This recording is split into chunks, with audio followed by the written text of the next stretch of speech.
Menarik pagi ini, Muhyiddin dakwa PAS sudah tepu dan tidak akan menang besar tanpa PN. Ahmad Maslan minta pengundi Kemaman tidak termakan sentimen rekod 40-0.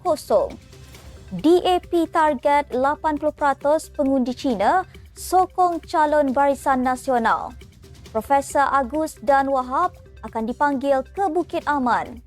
Mufti Wilayah Persekutuan mahu konsert Coldplay Rabu ini dibatalkan.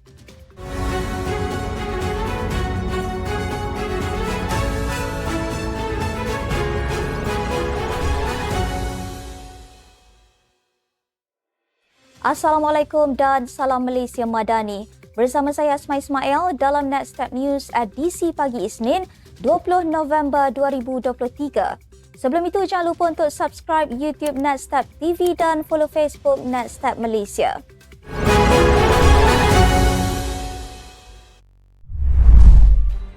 Berita sepenuhnya. Pengerusi Bersatu Tan Sri Muhyiddin Yassin berkata, PAS tidak akan mampu mencapai kemenangan besar jika bergerak sendirian. Menurutnya, bergerak dalam gabungan dengan parti lain seperti dalam Perikatan Nasional dapat membentuk cabaran yang lebih bermakna. Muhyiddin yang juga pengerusi Perikatan Nasional itu menganggap pencapaian PAS sebagai sebelum bergabung sebagai sudah tepu dan mengatakan hanya melalui kerjasama dengan parti lain mereka dapat mencapai pencapaian yang lebih signifikan. Bekas Perdana Menteri itu menyatakan pandangannya bahawa PAS Bersatu dan Gerakan melihat kerjasama dalam PN sebagai kekuatan yang diperlukan.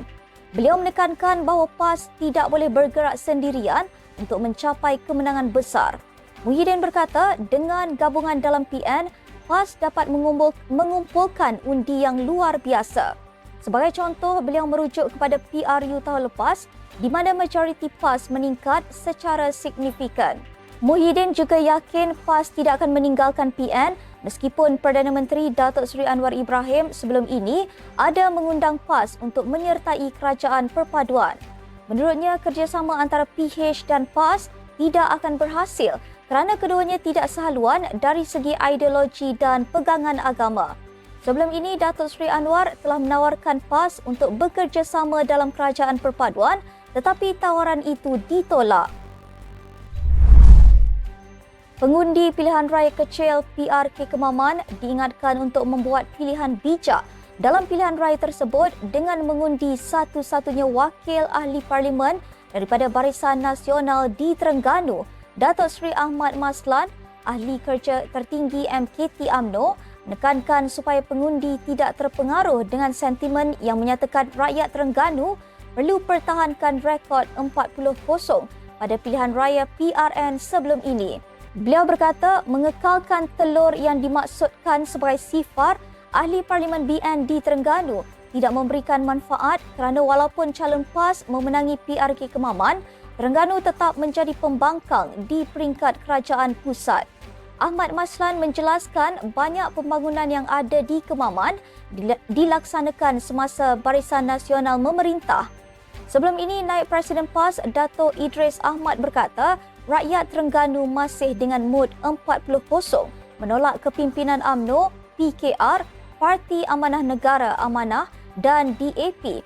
Terengganu adalah satu-satunya negeri yang dikuasai sepenuhnya oleh Perikatan Nasional PN dengan 32 kerusi Dewan Undangan Negeri DUN dan 8 Parlimen. PRK Kemaman pada 2 Disember nanti menyaksikan pertarungan di antara calon BN bekas Panglima Angkatan Tentera Malaysia Tan Sri Raja Muhammad Afandi Raja Muhammad Noor dan calon PAS Ahmad Samsuri yang juga Menteri Besar Terengganu. Ahmad Maslan menyeru pengundi Parlimen Kemaman untuk menjadikan kawasan tersebut sebagai jambatan penghubung antara Terengganu dengan kerajaan perpaduan. Beliau meminta agar pengundi tidak membakar jambatan penghubung itu dan menggunakan peluang tersebut tanpa menunggu pilihan raya umum ke-16 nanti. DAP Terengganu menyasarkan untuk mendapatkan sebanyak 80% undi dari pengundi Cina bagi menyokong calon Barisan Nasional BN Raja Muhammad Afandi Raja Muhammad Noor dalam pilihan raya kecil PRK Kemaman pada 2 Disember nanti.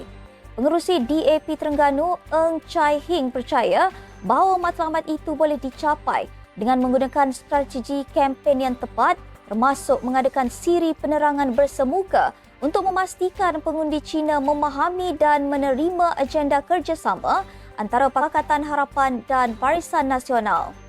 Eng Chai Hing berkata, melalui tinjauan sambutan dari pengundi Cina, mereka menjangkakan majoriti pengundi Cina di Kemaman akan memberikan sokongan kepada BN.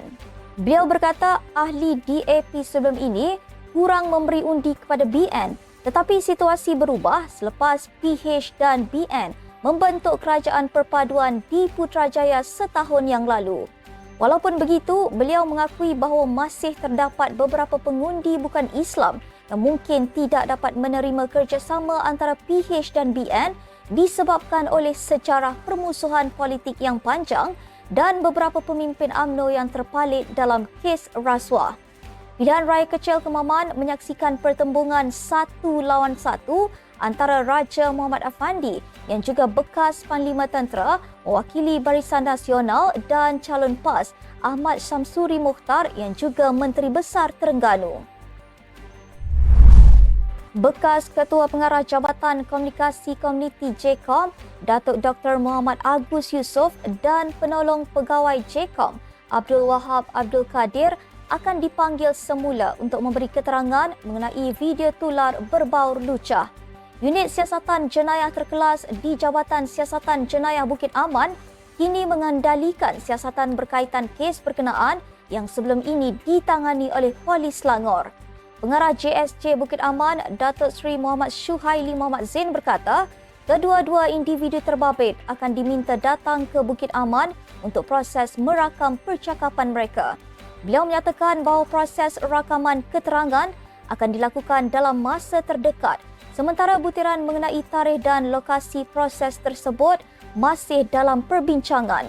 Ketua Polis Selangor, Datuk Husin Omar Khan menjelaskan pihaknya masih terus menyiasat dan mengenal pasti individu yang dikenali sebagai Mr. H yang terlibat dalam video tersebut.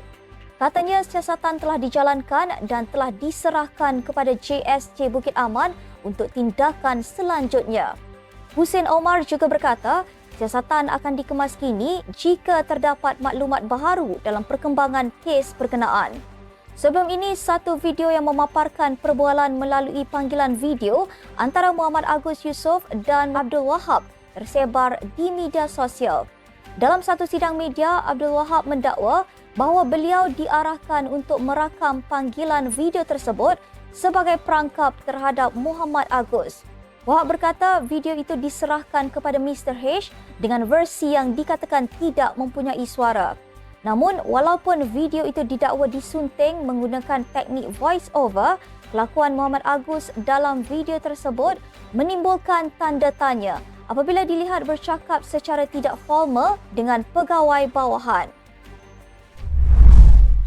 Mufti Wilayah Persekutuan Datuk Dr. Luqman Abdullah telah mengeluarkan desakan kepada penganjur untuk membatalkan konsert Coldplay Music of the Spheres World Tour di Kuala Lumpur yang dijadualkan pada Rabu ini. Beliau berpendapat bahawa acara tersebut bukan sahaja melalaikan tetapi juga tidak memberi sebarang manfaat kepada rakyat Malaysia. Mufti wilayah itu menjelaskan konsert band dari United Kingdom itu patut dibatalkan kerana band itu menyokong kumpulan LGBT yang menurutnya jelas bertentangan dengan nilai murni serta budaya Malaysia. Dr. Luqman menyarankan agar penganjur membatalkan program tersebut dan menasihatkan masyarakat untuk tidak memberi sokongan kepada acara yang bertentangan dengan nilai-nilai murni dan budaya negara. Kenyataan beliau yang dikongsi dalam laman Facebook rasmi agensi tersebut turut menyatakan garis panduan hiburan dari Jabatan Kemajuan Islam Malaysia JAKIM. Dalam perkongsian tersebut, pihak mufti juga menekankan kepada umat Islam untuk mematuhi garis panduan yang telah dikeluarkan oleh agensi bertauliah dan menjelaskan bahawa hiburan dalam Islam memiliki batasan yang perlu dipatuhi. Sementara itu, di ruangan komen hantaran tersebut, terdapat sokongan terhadap tindakan berani mufti wilayah itu dalam menyuarakan pandangannya, terutama ketika dunia sedang berdepan dengan konflik berdarah di Palestin. Namun ada juga komen yang mengharapkan penganjuran konsert-konsert lain yang melibatkan penyanyi-penyanyi tertentu dalam masa terdekat turut dibatalkan. Dengan jangkaan kehadiran seramai 85,000 penonton, konsert Coldplay ini telah mencetuskan pelbagai polemik sejak Mei lalu dengan beberapa agamawan lain turut menyuarakan desakan untuk acara tersebut dibatalkan. Sekian sahaja untuk edisi pagi ini. Ikuti perkembangan semasa isu-isu panas politik Malaysia setiap hari hanya di Nextstep News. Jangan lupa untuk follow Facebook Nextstep Malaysia dan subscribe YouTube Nextstep Malaysia. Nextstep Malaysia menjangkau informasi mengora inspirasi. Saya Asma Ismail. Assalamualaikum dan salam sejahtera.